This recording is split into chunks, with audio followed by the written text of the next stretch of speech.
Uh, दिनैनि बे UPPL जिल्लानि जेनाखि शुभ दिन बे दिनाव बयनिसिमबो खुलुमनाय सिबिनाय आं जासिबाय। लोगोसे इउपिपिएल जिल्लाखौ जेनाखि महान उद्देश्य बेजों जे उद्देश्यजों बे व्यक्ति मानगोनां जोंनि आंगोनि दैदेनगिरि मानगोनां इउजि ब्रह्म सारनो आंनि खुलुमनाय आरो सिबिनाय आङो जासिनांगोन। खारन बे सारनि जेनिखि प्रतिष्ठाजों इउपिपिएल जिल्लायाव थानानै दिनै जेरैबायदि खामानि मावनो रायजोनि मोजां खामानि मावनो जेनिखि सुजुग बा बे बिटिआर ओनसोलाव जेब्लायबो रायजोफोरनि मोजां मोनसे खामानि मावनो इउपिपिएलनि दारै मोनसे सुजुग दिनै होबाय। बेनिखायनो आङो मानगोनां इउजि ब्रह्म सारनिसिमबो आंनि खुलुमनाय आं सिबिनायखौ आङो जासिबाय। जे दिनै जोंहा 17थि गायसनथि सान अर्थात फाउन्डेसन डे दिनैनि दिनाव इउपिपिएल जिल्लाया जोनोम मोनदों आरो जोनोम मोननायनि उननिफ्राय दिनै इउपिपिएल जिल्लाया जेरैबायदि रायजोखौ लानानै रायजोनि अननाय आशीर्बाद बेजों जेरैबायदि खामानि दिनै मावबोबाय दिनै रायजोनि अननाय आरो सिबिनायजोंनो बे इउपिपिएल जिल्लाया थांनाय 5 बोसोर सरकाराव थानानैबो मानगोनां प्रमद बर' सारनि दैदेननायाव सरकारबो सालायबाय आरो बै 5 बोसोराव मानगोनां प्रमद बर' सारनि दैदेननायाव सारा बे बिटिसि ओनसोलाव जेरैबायदि गोजोन खौसेथि दिनै जोङो मोननो हादोंमोन। नाथाय खुब दुखुनांथाव बाथ्रा दिनैनि बे इउपिपिएलनि जेनिखि सुखुनि दिनाव बेखौनो फोरमायनांगोन। थांनाय कय मासनि सिगां बिपिएफनि सरकारा फैफिननायनि उनाव जि महात उद्देश्यजों मानगोनां इउजि सार प्रमद बर' सारमोनहा इउपिपिएलखौ गायसनदोंमोन। बिनि गेजेरजों जेरैबायदि रायजोफोरनो मोनसे गोजोन खौसेथि थासारि होदोंमोन। नाथाय दिनै फैयै फैयै मानगोनां हाग्रामा महिलारिनि दोननाय बिपिएफनि सरकारा फैनाय लोगो लोगो गोजोन गैयै मोनसे थासारिया बाव दिनै नुजाथिदों।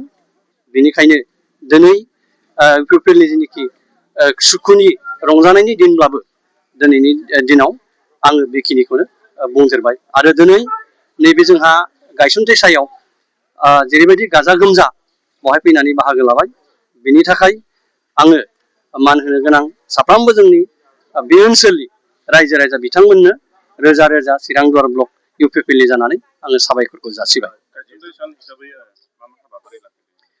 ओरैनो जोंहा दिनै गोबांथार हाबाफारि बेबायदि गैयामोन। खारन अखाया जोंखौ जेरैबायदि हाबाफारि लादोंमोन सुजुग होआखिसै।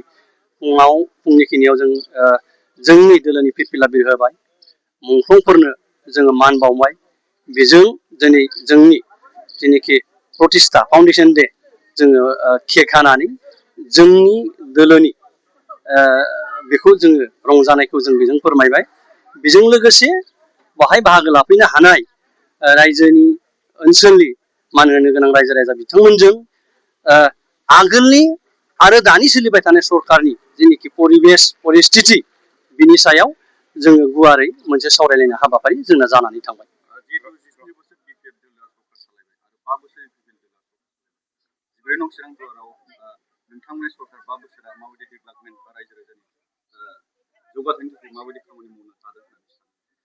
आंथ' बेखौनो बुंनांगोन जे दिनै मानगोनां प्रमद बर' सारनि दैदेननायाव जे कर'नानि उनाव जेनिखि 3 बोसोरसो सम मोनदोंमोन बेखिनि समाव जेरैबायदि बे चिरांदुवार ओनसोलाव जेरैबायदि जौगाथायनि खामानि मावदों बेखौ थांनाय 17 बोसोरनि सिगां जाय सासनगिरि बिथांमोना सालायलांदोंमोन बैजों रुजुनो थाङोब्ला बुहुत खम होननानै बुंनांगोन।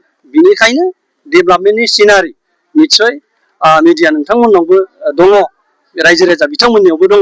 बेनिखायनो आं सानो थांनाय 17 बोसोरनि बिपिएफनि सासन कालाव जेनिखि डेभेलपमेन्ट आरो मानगोनां प्रमद बर' सारनि नैबे 5 बोसोर अर्थात कर'नानि उनाव 3 बोसोरनि समाव मावनाय बे चिरांदुवाराव जोंनि डेभेलपमेन्ट बियो रुजुथावै मोनसे डेभेलपमेन्ट जादों होननानै आङो बुंनांगोन।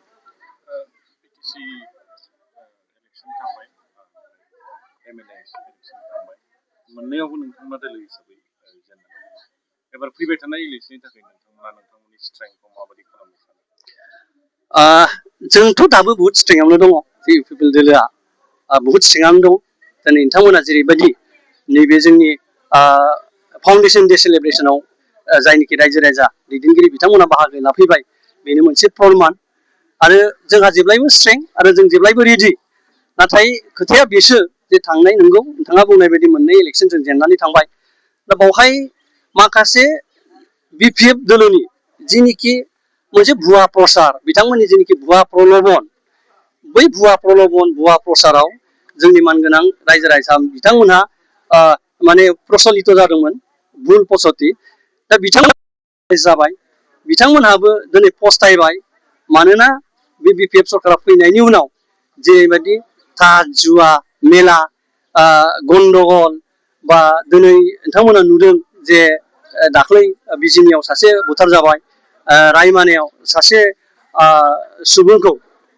फरेस्टआ गावथारनाय मोनसे जाथाय जाबाय दा मोनसे असान्ति परिबेस बेनिखायनो रायजोफ्रा जेब्लायबो गोजोन आरो खौसेथिखौ लुगैयो आरो बे असान्ति मोनसे परिबेसनिफ्राय परित्रान मोननो थाखाय जेब्लायबो इउपिपिएल दोलोखौ बिथांमोना हास्थायो आरो भबिष्यतआव बिथांमोननि रायजो राजानि जेनिखि गोजोन आरो खौसेथिनि जेनिखि जोंनि इउपिपिएल दोलोआ 100% सरकाराव फैफिनगोन होननानै आं आसा खालामो आरो बेनि थाखाय जों जेब्लायबो प्रस्तुति जानानै दं आरो खामानि मावगासिनो दङ।